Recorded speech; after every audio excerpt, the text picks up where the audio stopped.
ನಮಸ್ಕಾರ. ಇತ್ತೀಚೆಗೆ ಹೆಚ್ಚಾಗಿ ಕಂಡು ಬರ್ತಾ ಇರೋದೇನು ಗೊತ್ತಾ? ನಾವು ಯಾರು ಇದ್ರ ಬಗ್ಗೆ ಮಾತಾಡಲ್ಲ. ನೋಡ್ರಿ, ಫೇಸ್ಬುಕ್ಕಲ್ಲಿ ನಮಗೆ 4,000 ಜನ ಫ್ರೆಂಡ್ಸ್ ಇರ್ತಾರೆ. ಇನ್ಸ್ಟಾಗ್ರಾಮಲ್ಲಿ ಸಾವಿರಾರು ಜನ ಫಾಲೋವರ್ಸ್ ಇರ್ತಾರೆ. ಮನೆ ಅದ್ಭುತವಾಗಿರುತ್ತೆ, ಮನೆಯವರೆಲ್ಲರೂ ಅದ್ಭುತವಾಗಿರ್ತಾರೆ, ಫ್ರೆಂಡ್ಸ್ ಜೊತೆ ಇರ್ತೀವಿ.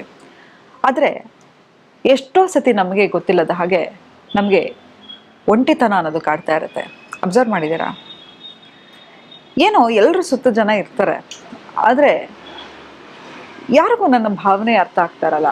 ಯಾರಿಗಾದ್ರೂ ಕಷ್ಟ ಇದ್ದರೆ ಆಗ ನೆನಪಾಗ್ತೀನಿ. ನನಗೇನಾದರೂ ಯಾರ ಹತ್ರ ಆದರೂ ಏನಾದರೂ ಹೇಳ್ಕೋಬೇಕು ಅಂತ ಹೇಳಿದ್ರೆ ಯಾರ ಹತ್ರ ಹೇಳ್ಕೋಬೇಕು ಅಂತ ಗೊತ್ತಾಗಲ್ಲ. ಏನೋ ಒಂಥರ ಎಮೋಷ್ನಲಿ ಹ್ಯಾಂಡಿಕ್ಯಾಪ್ಟ್ ಅನಿಸುತ್ತೆ.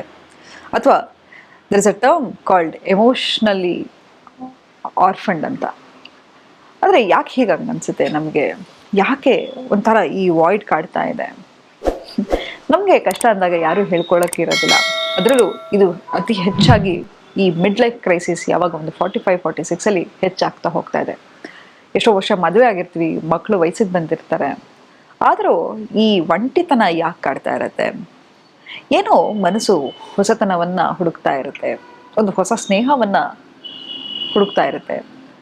ಆದರೆ ಅದು ಕೂಡ ಕ್ರಮೇಣವಾಗಿ ಸವಿತಾ ಬರುತ್ತೆ. ಏನು ಮಾಡೋದು ಇಂಥ ಪರಿಸ್ಥಿತಿಲಿ ಅಂತ ಹೇಳಿದಾಗ ಇದನ್ನೇನಂತಾರೆ ಅಂತ ಹೇಳಿದ್ರೆ, ನಮ್ಮ ಒಳಗಡೆ ಇರ್ತಕ್ಕಂಥ ಎಮೋಷ್ನಲ್ ಡಿಸ್ಕನೆಕ್ಷನ್ ಇದೆಯಲ್ಲ, ಅದು ಎಲ್ಲದಕ್ಕೂ ಮೂಲ ಕಾರಣ. ಕೆಲವು ಸತಿ ನೋಡಿದ್ದೀರಾ, ಯಾರು ಎಲ್ಲವನ್ನು ಕೊಡ್ತಾ ಇರ್ತಾರೆ ಅವ್ರಿಗೂ ಯಾರು ಏನಾದರೂ ಒಂದು ಮಾಡೋದು ಬೇಕೇ ಬೇಕಾಗುತ್ತೆ. ಯಾವಾಗಲೂ ಕೊಡೋರಿಗೆ ಯಾರು ರಿಸೀವ್ ಮಾಡೋರೇ ಇರಲ್ಲ. ಎಷ್ಟೋ ಸತಿ ಎಲ್ಲರ ಕಷ್ಟಕ್ಕೂ ನಾವು ಕೈ ಜೋಡಿಸ್ತಾ ಇರ್ತೀವಿ. ಯಾರಿಗಾದರೂ ಕಷ್ಟ ಅಂದರೆ ಫಸ್ಟು ನಾವೇ ನೆನಪಾಗ್ತಿರ್ತೀವಿ. ಆದರೆ ನಮಗೆ ಕಷ್ಟ ಅಂತ ಬಂದಾಗ ಯಾಕೆ ಜನ ನಮಗೆ ಸಹಾಯ ಮಾಡಲ್ಲ ಅಂತ ಹೇಳಿದ್ರೆ, ನೋಡಿ, ಫಸ್ಟು ನಾವು ಇದಕ್ಕೆ ಮೂಲ ಕಾರಣ ಏನಪ್ಪ ಅಂತ ಹೇಳಿದ್ರೆ ಬೌಂಡ್ರೀಸನ್ನು ಹಾಕಲ್ಲ. ಏನೋ ಹೇಳ್ತೀವಿ, ನಾವು ಎಲ್ರಿಗೂ ಒಳ್ಳೆಯವರಾಗಬೇಕು, ಯಾರಿಗೂ ನೋವು ಮಾಡೋಕ್ಕೆ ನಮಗೆ ಮನಸ್ಥಿತಿ ಬರ್ತಾ ಇರಲ್ಲ. ಇದೆಲ್ಲವಕ್ಕೂ ಮೂಲ ಕಾರಣ ಅಂತ ಹೇಳಿದ್ರೆ ಫಾದರ್ ವುಂಡ್ಸ್ ಅಂತ. ಫಾದರ್ ವುಂಡ್ಸ್ ಅಂತ ಹೇಳಿದ್ರೆ, ಎಲ್ಲೋ ಬಾಲ್ಯದಲ್ಲಿದ್ದ ತಂದೆ ಎಮೋಷ್ನಲಿ ಅಥವಾ ಫೈನಾನ್ಷಿಯಲಿ ನಮಗೆ ಸಾಥ್ ಕೊಡದೇ ಇದ್ದಾಗ ನಾವು ಬೆಳೀತಾ ಬೆಳೀತಾ ನಾನಿದ್ದ ಪರಿಸ್ಥಿತಿಯಲ್ಲಿ ಯಾರು ಇರಬಾರ್ದು ಅಂತ ಹೇಳಿ ಪ್ರತಿಯೊಬ್ಬರಿಗೂ ಸಹಾಯ ಮಾಡಲಿಕ್ಕೆ ಶುರು ಮಾಡ್ತೀವಿ, ಪ್ರತಿಯೊಬ್ಬರಿಗೂ ಕೊಡಲಿಕ್ಕೆ ಶುರು ಮಾಡ್ತೀವಿ. ಆದರೆ ಕೊಡೋರ ಕೈ ಕೂಡ, ಬೊಕ್ಸೆಯಲ್ಲಿ ತುಂಬಿಸಿ ಕೊಡೋರ ಕೈ ಕೂಡ ಯಾವತ್ತಾದ್ರೂ ಒಂದಿನ ಖಾಲಿ ಆಗತ್ತೆ.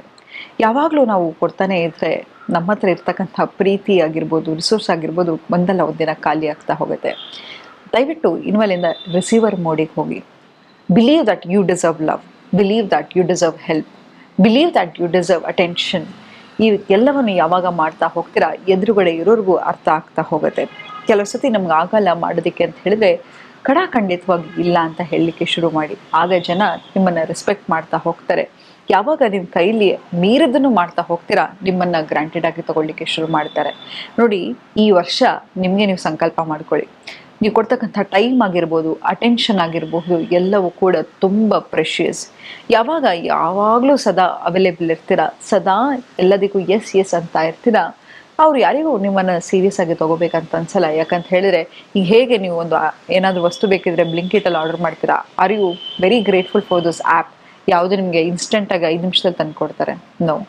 ಹಾಗಾಗಿ ಎಲ್ಲವೂ ಕೂಡ ಯಾವುದನ್ನು ಕೂಡ ನೀವು ಯಾವುದು ಈಸಿ ಅಕ್ಸೆಸಿಬಿಲಿಟಿ ಇರುತ್ತೆ, ನಮ್ಮ ಬ್ರೈನ್ ಅದನ್ನು ರಿವಾರ್ಡ್ ಮಾಡೋದನ್ನ ಕಮ್ಮಿ ಮಾಡ್ತಾ ಹೋಗುತ್ತೆ. ಎಷ್ಟು ದಿನ ನಾವು ಎದ್ಬಿಟ್ಟು ನಾವು ಉಸಿರಾಡೋ ಗಾಳಿಗೆ ಥ್ಯಾಂಕ್ಸ್ ಹೇಳ್ತೀವಿ, ಕುಡಿಯೋ ನೀರಿಗೆ ಥ್ಯಾಂಕ್ಸ್ ಹೇಳ್ತೀವಿ. ಯಾಕಂತ ಹೇಳಿದ್ರೆ ಅದು ಎಲ್ಲವೂ ಅನ್ಲಿಮಿಟೆಡ್ ಸೋರ್ಸಸಲ್ಲಿ ಅವೈಲೇಬಿಲಿಟಿ ಇರುತ್ತೆ. ಹಾಗಾಗಿ ಈ ತಪ್ಪನ್ನು ಮಾಡಲಿಕ್ಕೆ ಹೋಗಬೇಡಿ. ಯಾವಾಗ ನಿಮ್ಮ ಮನಸ್ಸಿಗೆ ಬೇಡ, ನನಗಿದು ಯಾಕೋ ಸರಿ ಅನಿಸ್ತಿಲ್ಲ ಅನಿಸುತ್ತೋ ಅದನ್ನು ಹೇಳಲಿಕ್ಕೆ ಶುರು ಮಾಡಿ. ಯಾವಾಗ ನಿಮಗೆ ಒಂದು ಎಮೋಷ್ನಲಿ ಸಪೋರ್ಟ್ ಬೇಕು ಅನಿಸುತ್ತೋ ಆಗ ಕೇಳ್ತಾ ಹೋಗಿ. ಯಾಕಂತ ಹೇಳಿದ್ರೆ ನಾವು ಯಾವಾಗಲೂ ಎಸ್ಕೇಪ್ ಆಗ್ತಾ ಹೋಗ್ತಾನೆ ಇರ್ತೀವಿ.